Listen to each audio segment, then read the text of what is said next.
Madam नमस्कार. नमस्कार. सर्वप्रथम आपला परिचय द्यावा आमच्या प्रेक्षकांना. मी कोकिला माऊलाल कटरे, आगार व्यवस्थापक, रापो उमरेड आगार.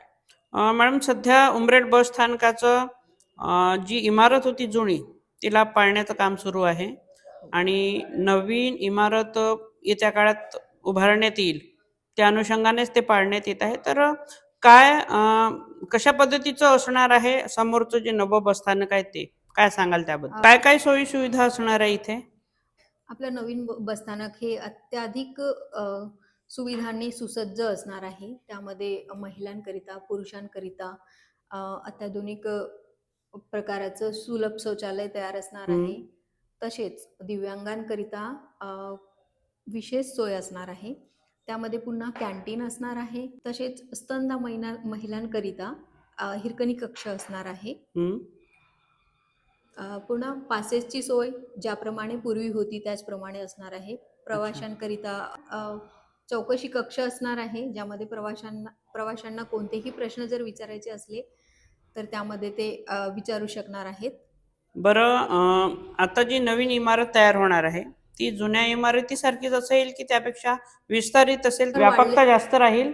हा, थोडी जास्त व्यापकता राहणार आहे. आपल्या इथे एकूण किती बस फेऱ्या इथून निघतात, बाहेर धावतात? आपल्याकडे एकूण 43 बसेस सध्या उपलब्ध आहे. अच्छा. 253 फेऱ्या आपण इथून ऑपरेट करतो. लांब फेऱ्या पुसद, माहूर, गडचिरोली, आदिलाबाद, चंद्रपूर अशी आहे. पण किती प्रवासी अंदाजी या ठिकाणातून प्रवास करतात दररोज? उमरेड बसस्थानकावरून अंदाजे 9 ते 10 हजार प्रवासी प्रवास करत असतात. आणि विद्यार्थी तसेच नोकरदार वर्ग यांची संख्या मोठ्या प्रमाणात आहे? विद्यार्थ्यांची संख्या रोज कमीत कमी 4 ते 5 हजार एवढी आहे. आणि मासिक उत्पन्न म्हणजे उलाढाल किती आहे महिन्याची अंदाजे? मासिक उत्पन्न अंदाजे इन्क्लुडिंग व्हीओसी 1 कोटी पर्यंत जातो. 1 कोटी 10 लाख, 20 लाख असे असतो. सध्या मग आता हे काम सुरू आहे तर बस स्थानकाची पर्यायी व्यवस्था कुठे केली आहे? बसस्थानक परिसरातच आपण तात्पुरता शेड उभारलेला आहे. त्यामध्ये विद्यार्थ्यांकरिता पासेसची सुविधा आणि चौकशी कक्ष उभारण्यात आलेला आहे. पिण्याच्या पाण्याची सोय वगैरे? पिण्याच्या पाण्याची सोय आहे, तात्पुरत्या शेडमध्ये केलेली आहे विद्यार्थ्यांकरिता किंवा प्रवाशांकरिता सुद्धा. या इमारतीच्या कामाला सुरुवात कधी झाली? दिनांक 21 जानेवारी पासून इमारतीचं काम सुरू करण्यात आलेलं आहे. आणि बांधकाम पूर्णत्वास कधीपर्यंत जाईल, एक अंदाजी कालावधी काय आहे?